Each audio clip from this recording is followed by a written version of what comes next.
Welcome to Horticulture, where a group of extension professionals and plant people talk about the business, production, and joy of planting seeds and helping them grow. Join us as we explore the culture of horticulture. Hello, welcome. I need to tell you about two experiences that I've had where people have given me something that have said the same thing, and I'm not really sure if that says something about me or about other people. But I'm looking at this sticker that says gardening because murder is wrong. This is the second time I've gotten one of these. Whoa. And That's a I'm very just like, strong commentary. what about me Yeah. says that if I didn't garden, I would murder someone? You've But said that I before. thought Oh, they, I didn't really gave you follow. soap or something or deodorant. Yeah, yeah, no, a dirty look. yeah, no. People tend to give that to me, and they're like, "Oh, this is why you must garden so that you." Don't I kill honestly did people." not follow the logic of that until you explained it. I was like, "This is like a non sequitur." Yeah. Is it like Well, garden therapy? I was going to guess? tell everybody about, we always have some pre-chats before our episodes, just getting, Warmed loose up. and warming up and Mhm. everything. And the topic of flaming bees came up, and I was going to tell everybody about that. But then as I waited for their entrance, I look at the sticker and I go, this is the second thing I've gotten recently about murder is wrong. What was the flaming bees? My brain just may not be working today. But Well, And dealing with bee wasp nest, the advice that dump gas on it and light it up. That's not a good idea. that's don't Don't do do that. that. We're Spoiler telling you alert, not no. to. But we do get Things a lot of not to calls do. about that. They're like, "Oh, Yes. what? You have kudzu? Just dump some diesel fuel on it and light it on fire." And you're like, "No. Things not Don't to do that. Not Don't to do. Don't do that." The universal band-aid. You gotta Diesel use- fuel.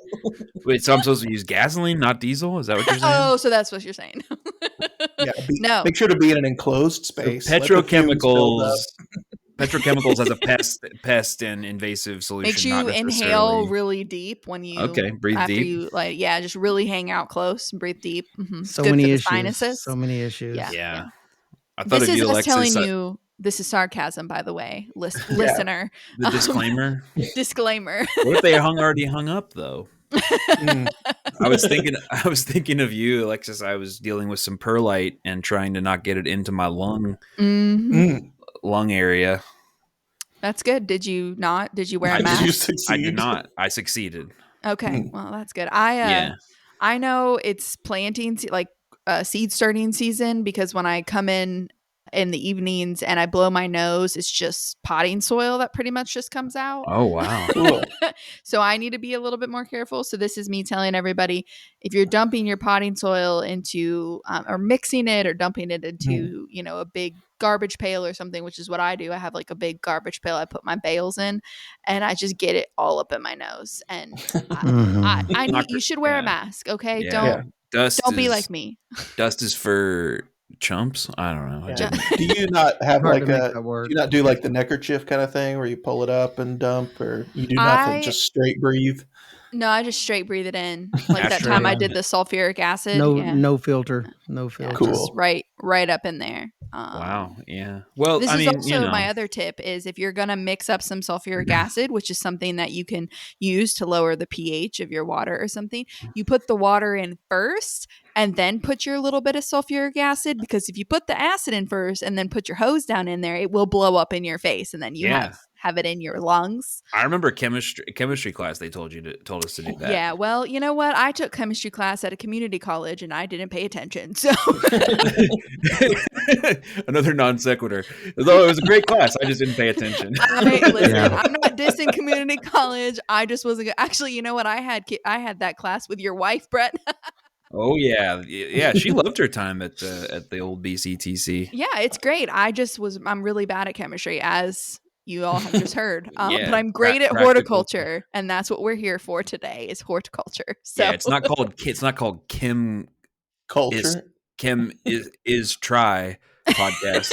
It's called a horticulture podcast. Well said. Well said. So I'm gonna Kim is try to get us back on track and ask you, what are we talking about today? Gardens? We are talking about planning and prepping your garden or This could also be if you've got, larger commercial areas or you're new to this. And we're talking specifically about things that we'd consider more of like an annual. So something where you're preparing an area kind of yearly. We'll talk about sort of perennials and some of that other stuff in an episode coming up. But we are talking more specifically about planning for some of those annual plants. So things like your tomatoes or your zinnias or something along those lines.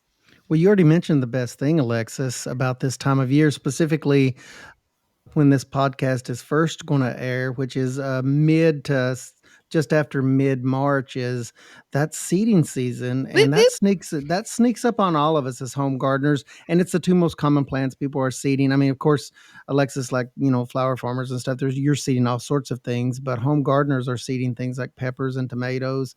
And here in Kentucky, the average date is around mid-March. So, and that I don't know how that always sneaks up on me, but that is the time when most folks should be putting a tomato or pepper seed in if you're growing your own transplants. So that's one of the first things to think about. I mean, there's lots of other things this time of year that you can do, and I guess we'll be talking about some of those things today. But what I like to remind folks is that for some of those garden crops, contact your local extension office and get the seed transplant production data table from ID 128, our home gardening manual, or you can just look that up online, and there's a small, very handy table there that tells you when seed should go in for transplant production for common garden crops. But that begins or even now, direct folks. seeding them. We also have, there's some leaf lettuce, things like that can be direct seeded. And so radishes, beans, beans, lots peas, of good stuff. We're in pea time. Love snaps, some snow peas. Oh my gosh. Okay. Speaking about starting seeds, I'm sorry I'd share this with you. My niece, I have a 3-year-old niece. She is my only niece, and she is starting to get excited about growing things. So imagine my excitement about her liking plants. And I got a video of the seeds that they have started. Well, unfortunately, they live in Michigan, and Mom didn't ask me. My sister-in-law didn't ask me when to sow. So there's, squash coming up, and it's March in Michigan, and there's snow on the ground. So that leads me to, I promise I have something that goes with this, but what that leads me to is my number one advice to you. If you are starting seeds, I've said it before, I'm going to keep saying it because I don't know if you listen to our other episodes. Just kidding. I know you all have your loyal listeners, but it is better to put a healthy transplant in a week late or 2 weeks late than to put it in either too early when your soil is cold, or to put it in quote unquote on time, but with a stressed plant that's root bound. So if you are like, oh crap, I'm supposed to be starting seeds this week and I'm not prepared, 99% of the time it's going to be okay. Maybe you get a little bit less lettuce, something like that. But I'd rather you put in a really healthy plant and put it in a little bit later than put it in too early or put it in stressed.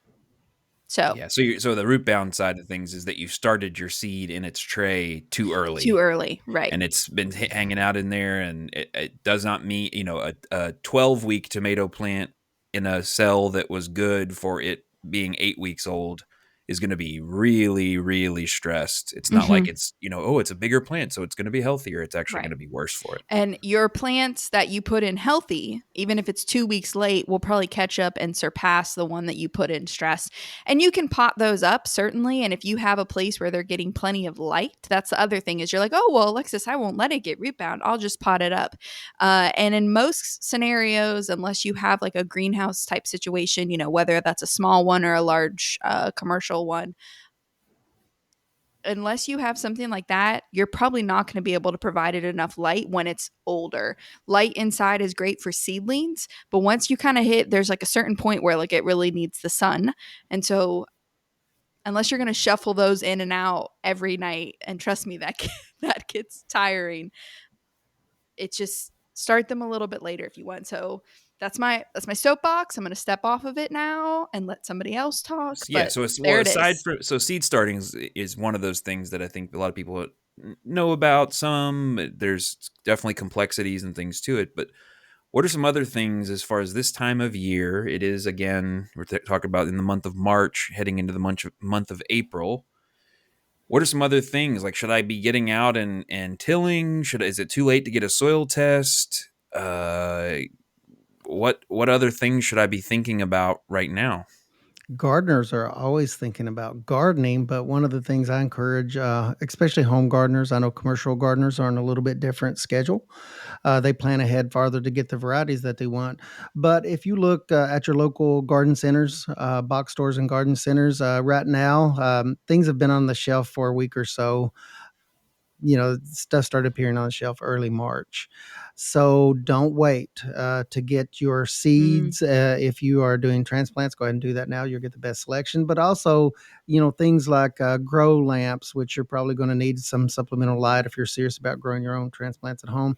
But just general supplies, go ahead and get those, because if you wait too late, much later than now, you're not going to have the same selection, because it is amazing to me how quick that stuff flies off the shelves. And especially if you're ordering things like specialty heirloom seeds and stuff like that, you probably should have already placed those orders, or at least go ahead right now. Don't wait to the last minute, even though you have several weeks for things like snap beans and stuff like that before those go on the ground here in Kentucky.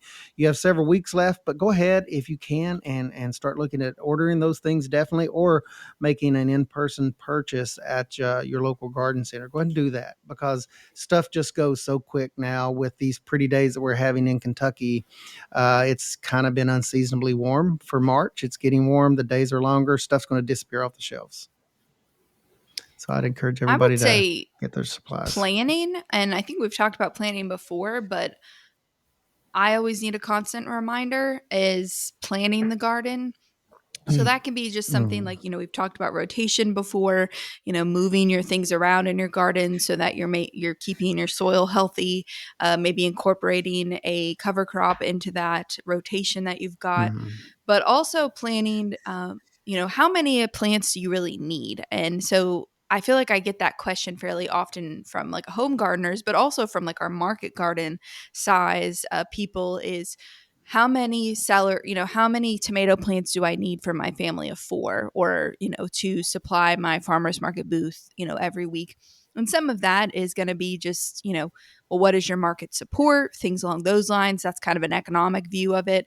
But we do have in that publication that Ray talked about earlier, we'll put a link in the show notes, Home Vegetable Gardening in Kentucky. What I really like from a vegetable perspective is that it tells you about an average yield per 10 foot of row for a bunch of different plants. And I think that can be really helpful, because if you're not going to can, if you're just looking for the occasional bean, to incorporate into a weekly meal, the occasional bean. Just a bean. Now, the occasional bean. That's the new title of this episode, the occasional bean. That's the name of this episode. I really like, can that be a t-shirt, the occasional bean, and then it says horticulture on it? Would anybody buy those? Leave us a review if you would buy those. We'll get those made for you. But if you're just looking for something like that, well, then maybe you don't need 30 bean plants. And so you can look in here and you're saying, for the occasional bean, 10 feet of bush beans gives me 12 pounds of beans. That's a lot when you really think about it. Like, if you're just 2 people, do you really need, maybe you do, maybe you like an occasional bean, but more than the casual bean connoisseur would. You're an everyday bean kind of girl. An average bean, yes. But you can look at that. I really think that's fun. I always tell when I talk to new cut flower growers, I ask them where they're going to market when they say, well, how many dahlia plants do I need? Or how many row feet of zinnias do I need? And I ask them about their market. In this case, most of the time they're growing to sell.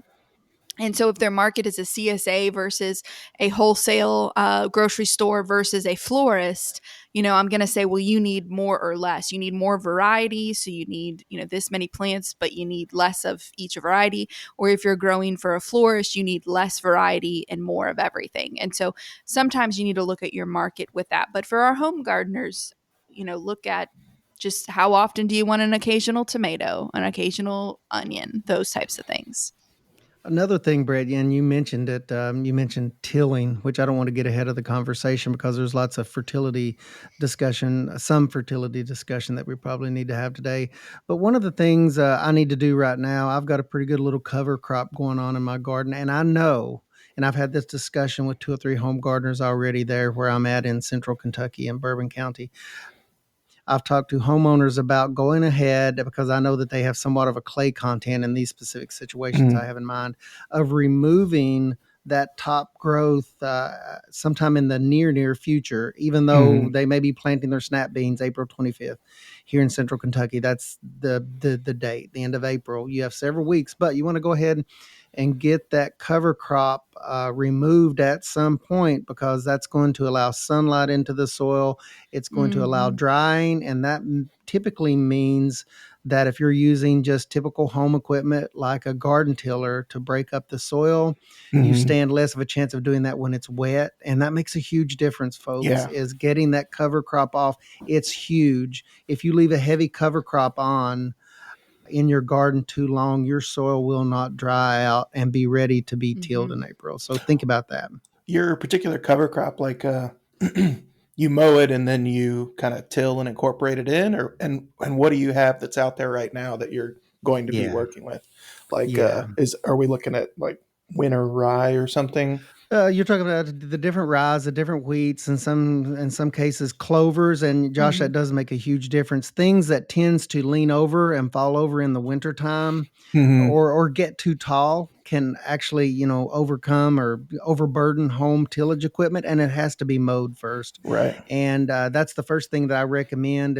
And it's kind of early in the season to solarize, but it can be done, is mowing it off first, removing that or chopping that up finely. And then if you're going to do some solarization, if we have some nice warm days, and we will in April, because remember, a lot of these crops are not planting to the end of April here in central Kentucky, a little bit later in eastern Kentucky, a little bit earlier in western Kentucky, but in central Kentucky towards the end of April.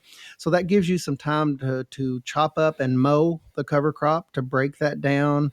And then if you want to do, some further breakdown through solarization, seedbed sterilization, you probably will have some warm enough days to do some of that. And you're really prepping the soil to be tilled at that point. And you're in much better shape than if you just go in with a heavy cover crop. You put in a garden tiller on something like wheat that's going to bind the tines of the tiller up. You're going to say lots of bad words and have a bad day. You do that. Home gardeners only do that once because it's a bad scenario. But yeah, that's a great comment, Josh. The type of cover crop matters. If you are smaller scale and you don't have like, a bush hog or a flail mower or something like that, a mulching push mower, or if it's a larger area and you got a mulching riding lawnmower, does an excellent job. It's very similar to like a flail mower where it's really chopping it up fine. And I just wanted to clarify, Ray said solarization. If you're not familiar with that, what he means is you're pulling some plastic over that's usually not permeable by water, and you're heating that up, but you're also kind of creating this little microbiome down in there for your biologicals to get in there and break that stuff down. So you're keeping it warmer, you're holding in humidity a lot of the times, and that enables our microbes to do their job and break that down and let those nutrients become more available to plants in the future. So you can do that whether you're doing no-till or till. So I know probably a good amount of you out there are looking at no-till. Maybe you don't have a tiller, and that's fine. And so in a way, you can get into the soil earlier if you're doing no-till. And so you would do all of that same stuff with your cover crop. Tarp it, that you're going to probably have to tarp it or put down cardboard or something.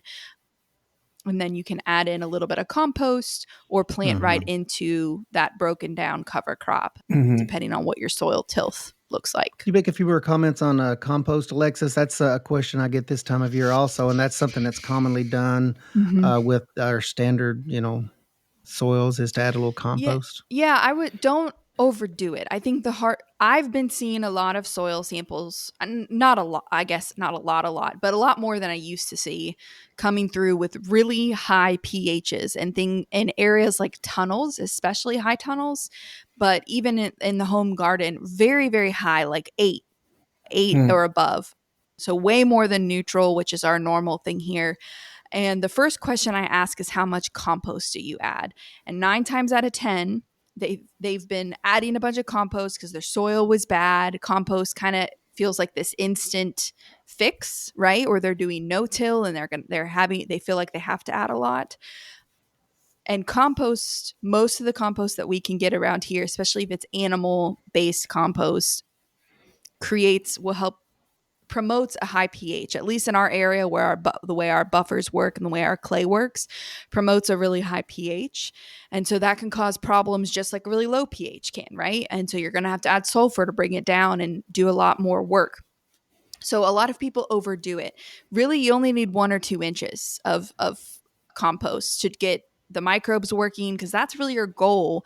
The compost isn't necessarily the one fixing your soil. It's the microbes that are fixing the soil. And I think that it wasn't until recently that my brain really grasped that the microbes are just using the compost as like a really good little home to start, their little starter house, and then they're creating their mansion, is kind of the way I think about it. Versus you supplying everything and giving them the mansion, then they don't really have to do a ton of work for your native soil. So that's sort of the way my brain has been thinking about it. And I think when we reframe the application of compost that way, it's helpful. We're helping the microbes. We're not trying to fix our soil instantly. Right. Now, when you say compost, you also mean actual composted material, because there's a big difference, isn't there, between like horse muck that's fresh versus actually composted material? Oh yeah, I mean compost as in I don't know what went into it. It's usually in our areas like horse manure and stuff, but like I get a leaf compost because I have really high phosphorus levels, so I don't want any animal compost to come in. And it's actually broken down. It's not biologically right. I don't know active, what it's made of. Correct. Yeah, correct. It's completely and that happened some over the years. I've taken several phone calls where somebody would have something like, and I say fresh horse muck because that's a very common organic material. We are the horse state after all. So we are, but you have to be careful about putting that on fresh and too thick, because if you incorporate that down into the soil, it can create a very bad situation if it goes anaerobic without oxygen and it's still actively trying to break down. It can off gas and produce some compounds that really can kill roots. So you don't want to get in that situation. It's much better to actually put that in a compost area, let it break down until it's no longer heating. The pile is go through the regular actual composting process.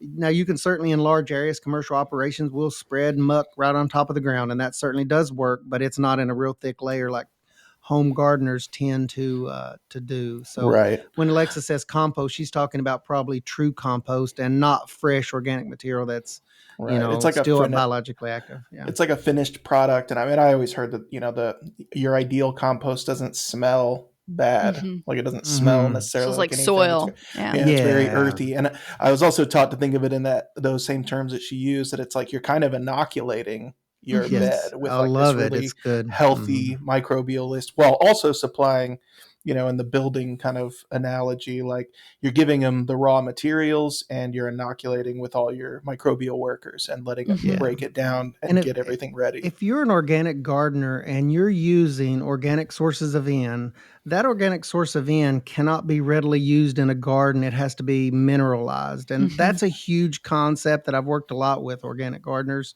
Home gardeners mostly, but even this applies to commercial operations. If you don't have a good microbial population, the mineralization is not going to work properly, and it doesn't work at all below 50 degrees or so. But that organic N sources have to be mineralized and they have to go through these different reactions. And if you don't have a healthy soil that's got some of these factors that we're talking about now, or the N's never going to be available, or it's going to be available over a very much longer period of time. So organic gardeners, they kind of know this, and it's a real important concept for them, that if you're using organic sources of N. But it goes back to the microbes and the general state of your soil and the health of your soil. It's real important for organic gardeners. But Josh and Brett, were you all at the farm when they got that bad load of compost in? I heard about it. I might have been near there at the time, but I think it was just after my time. Yeah. The research farm, persistent chemicals in it. Yeah, the research farm got in some compost that ended up I guess it was the cattle who grazed the farm, grazed on herbicide treated grass, and that specific herbicide, whichever one it was, stays in the track, so the cow digests it comes out and it's still potent, and so then it also stays through the composting process, so it wasn't fresh cow manure, and So it also got composted, and then they spread it on their crops, and they had herbicide damage on organic crops, and they were like, this isn't possible. Right. So yeah, that's a really impressive novel chemistry that can survive a digestive tract and then survive the composting process. Especially like a cow's digestive tract. Don't they have like 3 stomachs? I don't know anything about cows. 4, but it's kind of, it's, and it's all microbial, So it's pretty impressive thing that can go through that and still do what it was designed to do. It's a persistent molecule, yes. Impressive and very scary. Kill way. Plant material. Kill. Anyways, well, I think that on that just to the nitrogen fertility piece. I mean, there's a lot of other elements involved in fertility, including the N's and the P's and the K's that you see on your labels, and also some other micronutrients have all kinds of roles. But I think on that N mineral, the mineralizable thing, just to break that down into just a tiny bit more simple process or like understandable thing if you haven't been around it, you have different forms of nitrogen. Some of those are sort of like simple carbs, like glucose, where they're immediately absorbable, immediately usable. And there's other ones that are bound up together within, organic content. And that's sort of more like a starch that has to be further broken down into simple sugars. And so when you're thinking about your plant's health, you put that plant in the ground, and then across the course of the season, just like you and me, it's going to need more nutrition throughout the course of the year. And so sometimes you'll put down fertilizer that is immediately available, like a starter charge or something along those lines, that has been mineralized. It is fully able to be taken up by the plant. And then over time, that compost, the elements of the compost start to break down. The nitrogen from the air is fixed by some of those microbes, and all the magic happens, which then turns that nitrogen into becoming more available to plants across the season. And so if you were to just put down a bunch of organic material that had nitrogen in it and plant plants into it, there's a pretty good chance that those plants would show signs of nutrient nitrogen deficiency because it's not available to them, even though all of it's there in the organic material that's there. It's a really cool aspect. And once you start to wrap your head around that, you start to see that, okay, there is a value in putting nitrogen down at the beginning or at certain times during the year, and other nutrients as well. But that was just something that I didn't readily understand that when I first started working with plants. And it's a cool thing to think about as far as working with natural systems, that nature's systems are very powerful, but sometimes they're slower or they're delayed. And it also makes you think about the power that we unlocked with the Haber-Bosch process of chemically fixing or, artificially fixing nitrogen to turn it into like a plant. It's like very plant available source. The urea-based forms and the monocle forms. We really did it. What's kind of amazing is if you think about how that's juxtaposed, right? Like we could make a bunch of really plant available nitrogen, like the sky's the limit. And then today, like the most expensive form of synthesized fertilizer is slow release fertilizer. We're trying to like work backwards to recreating like the natural system of not having to constantly apply little amounts of fast available nitrogen, but instead creating a system where it will slowly release as the plant needs it. It's like making a safer gun. I saw the other day, and release. I will be the first to say I haven't done the research, but something in my brain is telling me I've heard this before from like a trustworthy source. But so take this for what it's worth. But that those readily available nutrients, those commercial chemical fertilizers, I guess technically everything's a chemical, right? As my friend Anna would say, but the Miracle-Gros, those types of things that are like readily, instantly available for the plant, it essentially allows the plant to gorge itself on more nutrients than it needs, which is like me at a buffet. And So because of that, right, we know that especially pests that are like piercing, sucking pests like aphids, mealybugs, stuff like that. So because of that, it makes those plants more enticing. There's more nutrients for them in those plants because the plant has all of these things it can't use, and because it's There's just like more new holding growth on as to well. them. Yeah. Yeah, it's just More like you soft walking new around growth. after the China buffet. Yeah, it's the and you're best not time to mug you and go for right. your Yeah, wallet. right. You're slow, and you're not going to use all the nutrients that you have taken in because your body just doesn't need it. Versus something like a truly organic like fertilizer, like bone meals and blood meals and things like that, are because they are slow release. They release in a way that plants can take them up at the speeds that they need it. I guess they have to work a little bit harder for it in a way. So I just thought that was fascinating that it's like, I don't want to say like big ag, but like to see how they have created a problem, and and then they have to create a solution. So you have to spray more because the pests are there. And I was just like, once again, it dawned on me that if that is in fact true, oh my gosh, what are we doing? I think that there's a lot of discussion about this exact thing with like more nuanced understandings of plant nutrition and the essentially the like with in the case of some of these things, it's like the accumulation of salts in the leaves. It becomes this thing that can have an attracting effect to certain pests.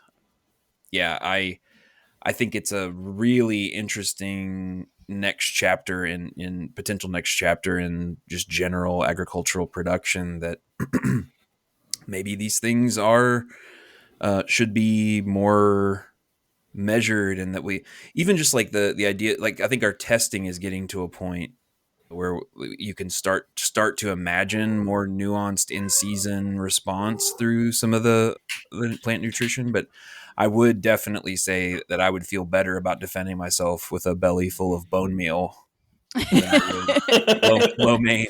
Or just like your pocket's full of bone meal, it's ready to snack on when I don't you know. can. Right? Yeah. It's really not love a lo belly mein. full of Little chicken to-go nuggets. patches. Sprinkling it into my mouth over time. Like a pixie stick. Right.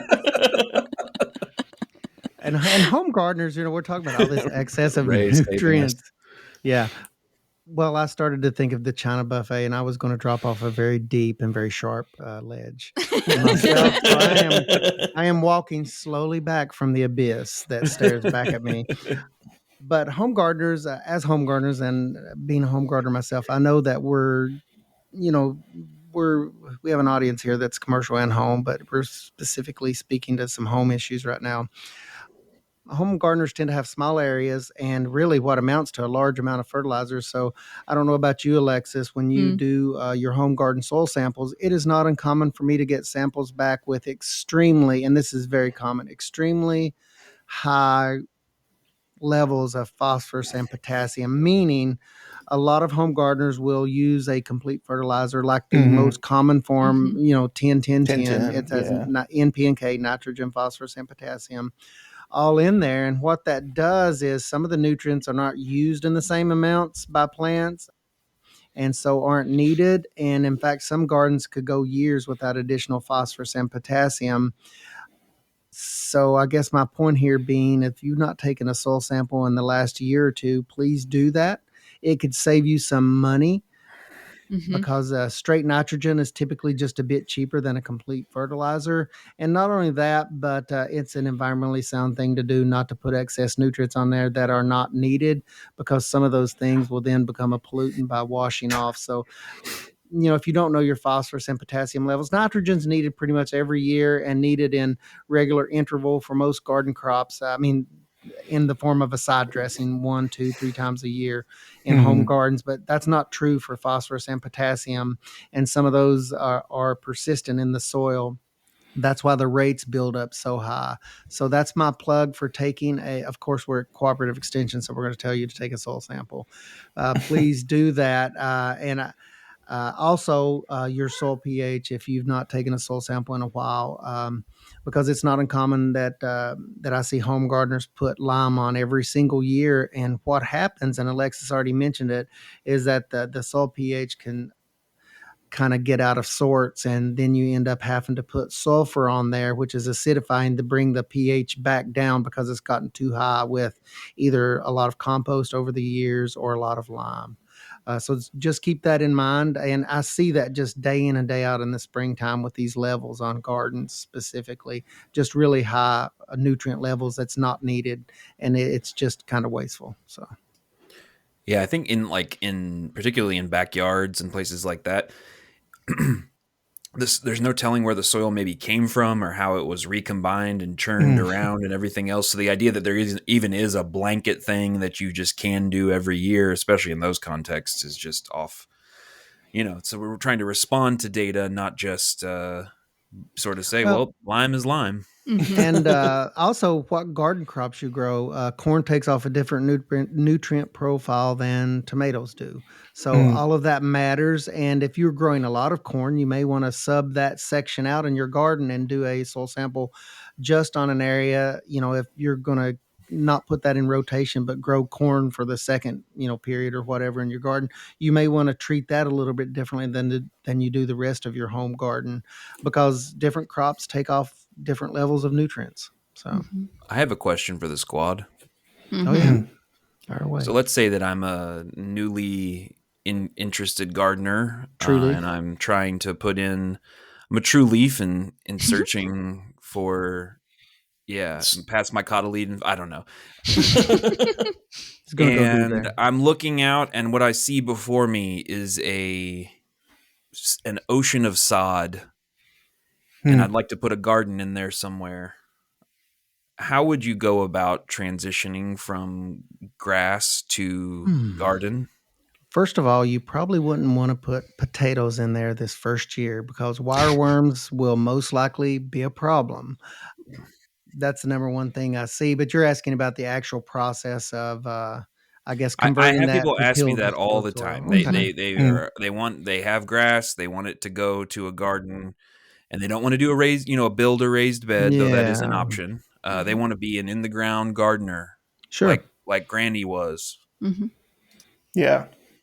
Are we talking like urban environment or more rural? Because in urban environments, I add an extra step with heavy metal, some special testing for heavy metals. If it's an urban environment, really important to know. So that's the first thing I do, even before I go doing any kind of tillage operations. Yeah. Dense urban, if it wasn't like always residences. And I mean, even if it was, that's a good point.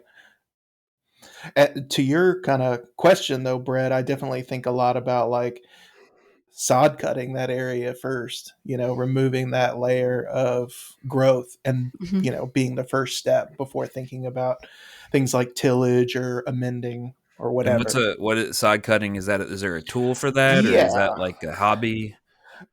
Well, it can be a hand and muscle powered tool that, you can purchase for relatively cheap, but you are going to feel that, especially if it's a larger area. If you're talking about a larger area, like more than a few hundred square feet, depending on your age and the strength of your back, you can definitely rent sod cutters from like hardware stores.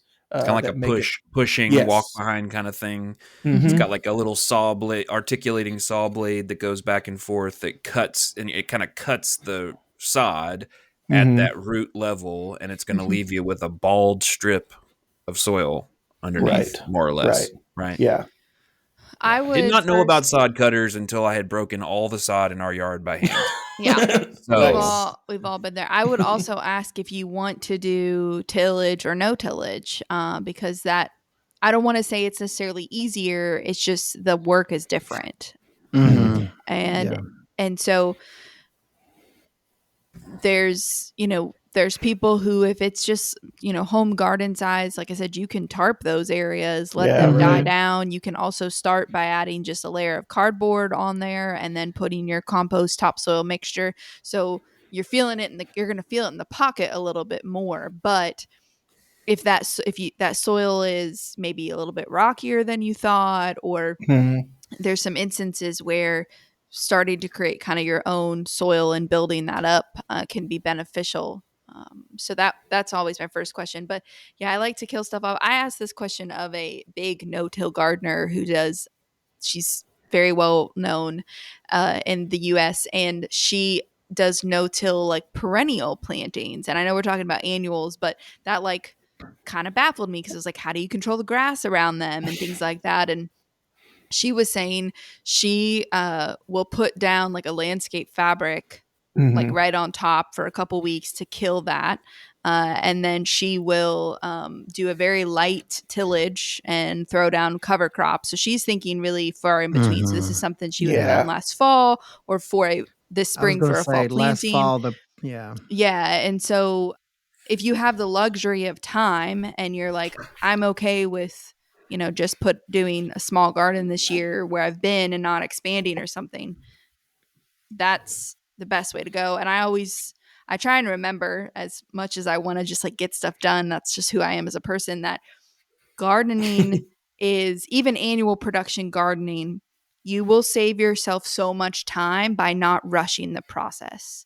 So by saying, okay, I'm going to take the summer to get my mind right, to get this plot, more weed free. I'm going to cover crop it. I'm going to soil test. I'm going to get my amendments down. I'm going to do all of this. So yeah, maybe I might miss out on summer gardening, but then I can probably have time for a fall garden. And then every year after this, right? Like you have the whole rest of time, as long as you want to garden in that area, to use that. You will save yourself so much time by doing it right and correct this first time, and sacrificing a summer for essentially the rest of the time you're going to do this will mean the difference between sometimes you enjoying it and it becoming a job. Yeah. So like, and probably everyone on this podcast has done it the wrong way, trying to rush it. Because you're just, I got to get that tomato in. I really want summer tomatoes this year. Well, you know what? Throw a couple in pots and we can do a whole episode on container gardening and give yourself the time to do it right, the first time. And it will change gardening for you. It's funny. I basically split the difference between Brett's question and Alexis's comments about like alternative methods. Because Brett, I did completely change where my garden is, and I had to start last fall because it was heavy sod. And I broke that up, planted a cover crop. So I did the time that Alexis mentioned. But before that, Alexis, and I think I sent you guys some pictures. It's been 2 or 3 years ago, but I had heavy sod. So I just basically cut sod out in 24-inch circles and planted in those and then mulched those individual tomato plants. And it was a fantastic garden that I mowed around. It looked like the tomatoes were just growing out of the grass with these little mulch rings, but it was one of my best gardens ever because I didn't have a piece of tillage equipment to accomplish this in the large area I had. So I did a little keystone garden where I just sod cut 24-inch circles, about 12 of those. And that was enough work for me. I was done after that. But now what I did this past fall, I wanted to use that entire area because it's a very fertile area. And I had to suppress by tillage this past fall with a garden tiller. I mowed it really close. That was my first step. I didn't solarize or anything. I mowed it really close. And then I tilled it, which was quite an operation because that was very tight fescue sod with pretty good roots on it. And then I sowed my cover crop, crimson clover mix with some other things thrown in there, some buckwheat and random other stuff. But this spring, it's going to be ready to go. I was walking in there the other day just to test kind of the soil structure, and it's nice and spongy and it's got lots of pore space in there. But that's how I prepped mine. But even before I did that, Brett, I did what Alexis was talking about. I used an alternative method because I didn't have a garden tiller at the time. I got a garden tiller, so if a person's got a garden tiller, they got to use it. So I used it. I broke the sod, and it took a lot of time, but hopefully that prep work is going to pay off. Yeah, one thing I think too, just to mention, is that depending on your ethos and your vibe, herbicides can be a really useful tool in some of this transition stuff. It's also sometimes in managing a no-till. There's all kinds of interesting philosophical arguments to be had between the tension of no-till's effect on sustainability versus using herbicide versus potential labor implications of having to hand weed. I mean, the scale matters there. The scale of the operation. Yeah, there's a lot there to talk about there, but I think sometimes we end up in these weird cycles of shame that we don't want to admit that I've sprayed Roundup at my house before, and I have done it, and I'll probably do it again. Same. I'm a serial herbicidist, I guess, but But the thing is too, like with good planning and strategic management, you can gradually reduce that use over time and save it for the winter creeper and the bush honeysuckle and other fun stuff that you're trying to knock back. But it just is there's a whole set of tools available, and to be just sort of outwardly skeptical or damning of any of them, I think is a mistake. Mm-hmm. Sure. And so just for what that's every worth. tool has its own purpose and place, at the commercial scale, you know, if you're certified organic, you can't use some of those herbicides, and that's totally fine. And when you get that premium on the back end for your product, you'll be laughing all the way to the bank. But in the meantime, I think especially if you're converting things from sod or from some sort of landscaping thing into another or whatever, which we'll be talking about, you know, in future episodes, that is something. Real quick, can somebody explain to me why you said the thing about the ground being wet and you don't want to till, you want to get the cover crop off before you till, you don't want it to be too wet. Why don't I want it to be wet? 10,000 years worth of damage. Right. Yeah, wet soil compacts extremely easily, which when we say compaction, we're talking about the loss of air pockets, and the air pockets are critical for microbial activity. I mean, you're basically you can do a lot of damage to soil structure in a very short amount of time by working soil when it's wet. I'd say that's like the fundamental dogma of agriculture is when the soil's wet, don't be doing a bunch of stuff to it, including walking all over it and driving all over it. Yeah. One of the tests I remember was kind of to pick up some of the soil and squeeze it, and if it stayed in a ball, then proceed with caution. Well, it's don't proceed at all. You want it to be able to form into some kind of structure, because working it when it's too dry can also be, you know, like not good. But working it when it's wet is the real danger. But like I always was taught that the perfect middle ground is that you can shape it, but none of it is sticking to your hand. And it's all very folksy. The other thing that I tell people is practical. You form a ball and you hold it at like waist level, and then you drop the ball. And if that ball like breaks apart into, you know, multiple pieces, then, and like by multiple, I mean more than two, then it's probably okay to work. But if it only kind of shrink, like, you know, clumps up, it doesn't break at all, maybe it only busts in half, it's too wet to work. So I have to have that very physical, like, I need to drop it. Don't slam it. Just turn your hand over and let it fall naturally. You should not be able to squeeze water out of it like a sponge. Right. Yeah. And so those descriptions too, also you'll notice the bad things are associated with like more clayey soils, right? Clay getting on you, clay kind of acting like you dropped some modeling clay and not breaking. And that's because the more clay that's in a soil, the more damage you can do through compaction. Like it's usually very hard to compact sandy soils, which is kind of where I grew up, and it's less of a thing here. But so it's a very Kentucky thing to be concerned about compaction because of the amount of clay in our soils. Yeah. Lucky us. But clay is good. Clay holds water when you need it, and it holds on to nutrients really, really well. So we don't hate clay. It's just part of it. Yeah. How about back off, Florida boy. We like our clay. I wasn't complaining like sand. I mean, okay. Tough stuff. Keep your sand there, okay? We've got a minute or two here left. What are the raised bed, as somebody mentioned raised bed gardens earlier, what are the raised bed gardeners doing this time of year? I mean, there's got to be some prep work there, right? Probably planning their Instagram posts. Probably, yes. Just kidding. Just kidding. No, you're not. Yeah. They are sowing their lettuce. Maybe they're covering their soil so that it warms up a little bit faster. So, you know, maybe they're putting some plastic down to warm everybody up. You mentioned organic matter. Anybody top dressing that? I guess if you have a lot of raised beds. Yeah, raised beds tend to kind of sink down, you know, slowly. They sink, so you got to add some more. If it's a peat moss based raised bed, you know, that stuff doesn't last forever. Not only does it compact, it just kind of goes dead after a while. So Alexis talked a lot about organic matter and compost, and you're probably top dressing that with compost. But I really like the comment of, like, you know, warming that soil up with like a, you know, piece of heavy plastic or something like that. Yeah, that's cool. That's cool. So there, even though you're a raised bed gardener, it may not be as intense for you in this spring. I know that there are some processes that they're going through right now to prepare everything also. And if the raised bed was exposed to there, you might have some weeds in there to clean out. I know I always laugh with my raised beds because it's so easy to pull those weeds out. So weeding's not a big issue with raised beds if you have, typical raised bed soil. So little bit of prep work there also. Just to clear the air, I have nothing against raised bed gardeners. Oh, here we go. Had raised beds before, but here it is. I don't really even know why I said the thing about that. He's feeling the pressure now. Everyone was like, subscribe.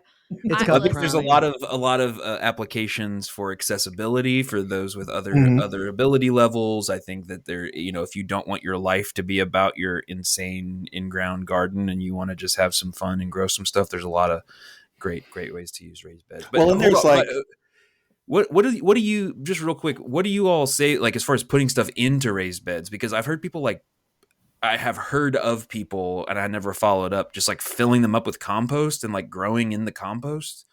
And I was like, that sounds insane. But well, if it's well composted, you can mix other things with that to amend that. Typically, you definitely wouldn't want to put anything in there that's biologically active. And I've seen that problem a lot. I don't know, Alexis, if you've seen this, but raised bed soils at a premium, and everybody sells their own mix. Mm-hmm. And a lot of times I have just noticed the last 10 years or so, with a lot of this bulk mix, you'll get it, you'll put it in your raised bed the first year, and it's still biologically heating. It's breaking down, and nothing much grows in there until the second or third year, and then it's completely fine. But if you do add a mix like that, you may have to amend it with a few other things. I know there's perlite and vermiculite, and each one has their own attributes. But be careful about putting anything in a raised bed because it's a smaller volume of soil in a smaller space, so everything's going to be magnified, including that off-gassing and heat production, all the undesirable things of active compost that's not completely composted already. But I've seen that with a lot of bulk mixes. Have you seen that, Alexis, with anybody calling you the first year having a hot mix? Yeah, I don't like to do, just for reference, if you're needing to fill your beds up, more than a third compost. Like the magic number for me is no more than a third. And then I'm also thinking about, because I'm in a relatively small town where things are not as easily available. So I'm talking to people who maybe only have like box stores available to them. And so you can buy bagged compost, you can buy bagged topsoil. You don't need to buy the most expensive ones. And then sometimes it's hard to find things like straight bags of perlite and vermiculite at those types of stores in large quantities. And so you can get away with, in my experience, doing a bagged, like a potting soil mix, which is different than topsoil and compost because it's got those perlite and that peat base that can be helpful. And it grows good right out of the bag. Right. And so you can buy sort of these really relatively inexpensive bags. I have found that the bagged topsoil always ends up having a good amount of sand in it. And so in that case, it can be good because you're good for drainage. It's offsetting some of that compost. If you have the ability, if you're doing like large scale raised beds, like I know there's some cut flower growers who do slight raised beds in their high tunnels, like commercial production, because of their soil health, and they get rot and blah blah blah blah. And so they'll buy big bulk of everything, right? They're getting in a truckload of compost, they're getting in giant bags of perlite, and they're doing a mix themselves. And that's definitely cheaper, but not if you're only filling up 1 or 2 4x4 raised beds. So right. Well, and to be clear, when we're talking about raised beds, we're talking about not just beds that are shaped up and raised in that way, right? But we're talking about physical barriers, kind of a structure, right? Yeah, like there's a cavity and a void to fill, right? Yes. Yeah. So, I feel like sometimes we have talks about horticulture, whether I'm talking to somebody and I'm like, so everything's clear as mud, right? There's like 100 ways to do something. And I had a beekeeping class last night, and the guy said, I always have to remember when I'm teaching a class that if you talk to 10 beekeepers, you'll get 11 different ways to do things. Yes. To do the same thing. And I think that in horticulture, it can be very similar. And so our job here is to tell you about the things that can be replicated, right? Like Averages. should mean no matter where you are, it can be replicated, but that doesn't mean it's the only way. And so talk to, local people who are growing stuff. They may have a really great resource for good compost, and they may say, oh yeah, well over there, you don't want to till, or we've got high pH. So there's so many different things, and there are different ways to do them. Our job is to give you the things that can be replicated the easiest, and can be I trusted. think But it's who is it, Alexis? Mel Bartholomew, still the number one selling book of all time on Amazon. Square Foot Gardening.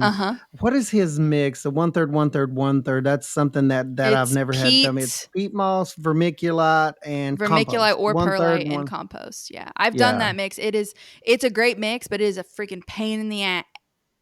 Whoops, I almost said it. yeah, Pain in the butt to mix like on a Pain in tarp. the asparagus. Pain in the yes, asparagus to mix, and yeah. I just did not have a fun It time is. doing that. So Yeah. I did it You don't have once. like a commercial cement mixer that you just use Right, for The mixing peat yeah, your moss own. is right. really Yeah. tough and really messy. The peat And moss it gets is in your incredibly, nose, and like we yes. talked about perlite earlier, getting all up in your It's such a good sinuses. mix. Yeah, you have to have a wetting agent for the peat moss, but it is such a good mix. And if you're doing a large volume, it may be worth the investment to look that up and get that recipe and use that as a base. You will not go wrong.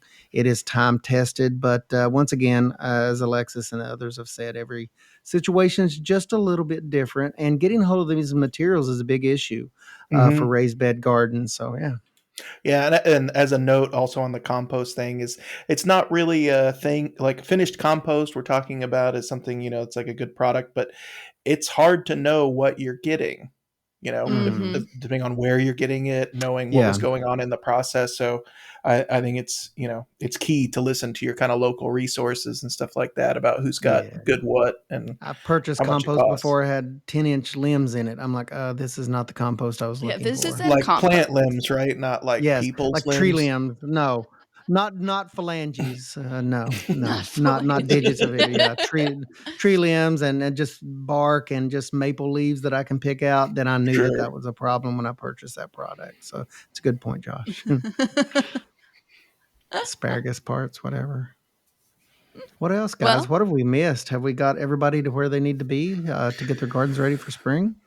Well, I think, the gardens, we could talk for about 12 hours. Oh, and we could. not even It's scratch hard, the yeah. surface. So if there are Yeah. other specific things that you all want to hear about with regard to gardening and growing plants, the annuals, we'll be talking about at some point in the future episode, we'll be talking about perennials and even lawn stuff. Don't kill that sod, but help it to grow. And so if you have things you want to hear more about, let us know. And Alexis will let you know how to let us know that you want us to talk about it. Anyway, she'll let you know how to get in contact with us. Awesome. Well, if you do want to get in contact with us, you can follow us on Instagram at Hortculture Podcast. Send us a direct message on there. And if you don't hear from me in 24 hours, send another message. Sometimes those get hidden in there, but usually I'm checking to make sure because we want to hear from you. So I try and keep up to date with that. And actually, a couple of the guests that we have had have done that. And they were like, hey, we'd love to hear about this. We do this. And we've been like, hey, you want to come on the podcast? So we won't force you or anything. But if you want to, you can send us a message there. You can also send us an email. We put a link down to that in our show notes. So you're welcome to shoot us over an email. And the email we all do see. So don't send an email that's personally to Josh unless you want all of us to see it at the same time. But also, if you're worried I won't, want to answer you or something, you can send it there. Just kidding. We have to answer all of you. It is literally our jobs. But we are so glad that you were here with us today. We really appreciate you listening. Please go give us a review if you like this episode. Tell us what you want. You're welcome to say that on there. And as you give us 5 stars, you can say, I would love to hear about this later. The important part there is the 5 stars. So we appreciate that.